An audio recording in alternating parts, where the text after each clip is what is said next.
दोस्तों, आज की गौतम बुद्ध कहानी के माध्यम से हम आपको बताएंगे कि बुद्ध के नजरिए से हमारे जीवन का मूल्य क्या है। हम में से बहुत से लोग अपनी जिंदगी की कीमत नहीं समझते और ऐसी चीजों में अपनी जिंदगी बर्बाद कर देते हैं जिससे हमें ही नुकसान होता है। कुछ लोग शराब के पीछे, कुछ लड़कियों के पीछे और कुछ पैसों के पीछे अपना पूरा जीवन बर्बाद कर देते हैं। आज की बुद्ध कथा के माध्यम से आपको पता चलेगा कि हमारा जीवन कितना अनमोल है और हमें अपना यह अनमोल जीवन कैसे जीना चाहिए। एक समय की बात है, गौतम बुद्ध अपने शिष्यों को जीवन से जुड़ी अच्छी और बुरी बातों का ज्ञान दे रहे थे। सभी शिष्य बड़े ध्यान से उनकी बात सुन रहे थे। उन सभी में एक शिष्य ऐसा भी था जिसे प्रश्न पूछने की आदत थी। वह उठकर गौतम बुद्ध के पास गया और उनसे बोला, आप हमें जीवन के बारे में जो कुछ भी सिखा रहे हैं उसका क्या फायदा, क्योंकि हम में से कई बच्चे तो ये भी नहीं जानते कि हमारे जीवन का मूल्य क्या है और यह जीवन कितना कीमती है हमारे लिए है। पहले कृपया हमें बताएं कि इस जीवन का मूल्य क्या है।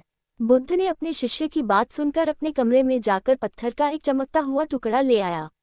मैं तुम्हें इस जीवन का मूल्य तब बताऊंगा जब तुम्हें इस पत्थर का सही मूल्य पता चलेगा, उन्होंने कहा और टुकड़ा अपने शिष्य को दे दिया।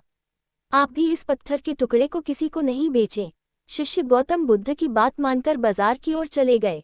उसने पहले बाजार में एक फल विक्रेता को देखा और उसे एक पत्थर दिखाकर पूछा, इस पत्थर के बदले तुम मुझे कितने फल दे सकते हो। फल विक्रेता ने कहा, ये पत्थर कोई खास नहीं है, लेकिन फिर भी मैं तुम्हें इसके बदले में 10 केले दे सकता हूँ। वह शिष्य उस पत्थर को लेकर आगे बढ़ गया। तभी उनकी मुलाकात एक सब्जी बेचने वाले से हुई। शिष्य ने सब्जी विक्रेता से पत्थर की कीमत पूछी। इस पत्थर की कीमत के बदले मैं तुम्हें अधिक से अधिक सब्जियों से भरा एक थैला दे सकता हूँ। सब्जी विक्रेता ने पत्थर को ध्यान से देखा। उस पत्थर को लेकर शिष्य एक सोने के व्यापारी के पास गया। पत्थर के उस टुकड़े की चमक देखते ही सुनार ने उसकी कीमत 100 सोने के सिक्के लगा दी। जब शिष्य ने टुकड़ा बेचने से इनकार कर दिया तो सुनार बदले में 200 सोने के सिक्के देने पर सहमत हो गया। लेकिन शिष्य ने वह पत्थर नहीं बेचा। इसके बाद शिष्य एक हीरे के व्यापारी के पास गया और पत्थर का टुकड़ा उसके सामने रख दिया। जैसे ही हीरे के व्यापारी ने उस पत्थर को देखा, उसने एक साफ कपड़ा बिछाया, उस पर पत्थर रखा, फिर उसकी परिक्रमा की और हाथ जोड़कर पत्थर को कपड़े में लपेटते हुए कहा, तुम जिसे साधारण समझ रहे हो उसकी कीमत पूछ रहे हो। पत्थर, दरअसल यह एक बहुमूल्य माणिक है। ऐसा माणिक हर किसी को नहीं मिलता। अगर मैं अपना सब कुछ बेच भी दूं तो भी मैं उसकी कीमत नहीं चुका सकता। उस व्यापारी की बातें सुनकर शिष्य आश्चर्यचकित रह गया। वह भागता हुआ सीधा बुद्ध के पास आया और बाजार में जो कुछ भी हुआ उसे बताया। उसकी आश्चर्यचकित बातें सुनकर गौतम बुद्ध बोले, तुम्हारे प्रश्न का उत्तर इस माणिक के मूल्य में ही छिपा है। हमारा जीवन भी एक माणिक है, माणिक की तरह ये भी अनमोल है, लेकिन हम इस बात को हमेशा नजरअंदाज कर देते हैं और अपने जीवन की कीमत नहीं समझते हैं।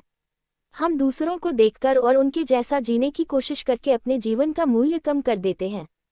हम सोचते हैं कि हमारे जीवन का मूल्य वही है जो दूसरे हमें बताते हैं, लेकिन हमेशा याद रखें कि दूसरा व्यक्ति आपको अपनी स्थिति, बुद्धि और समझ के अनुसार महत्व देता है। जीवन केवल एक बार मिलता है, इसलिए इसे बर्बाद मत करो। अपने जीवन को उतना ही मूल्यवान समझें जितना आप अपने बैंक में मौजूद पैसों को मानते हैं। आज के समय में लोग प्यार, पैसा और दिखावा जैसी चीजों को अपनी जान से भी ज्यादा कीमती मानते हैं। लोग प्यार की वजह से आत्महत्या कर लेते हैं। पैसे के नाम पर वो ऐसे काम करने लगते हैं जिससे उनकी जिंदगी बर्बाद हो जाती है। नाम कमाने के नाम पर वो गलत काम करने लगते हैं। हमेशा याद रखें कि दिखावा करना जरूरी नहीं है। प्यार दोबारा पाया जा सकता है, पैसा दोबारा कमाया जा सकता है, लेकिन जिंदगी दोबारा नहीं पाई जा सकती। इसलिए अपना अनमोल जीवन अच्छे से जी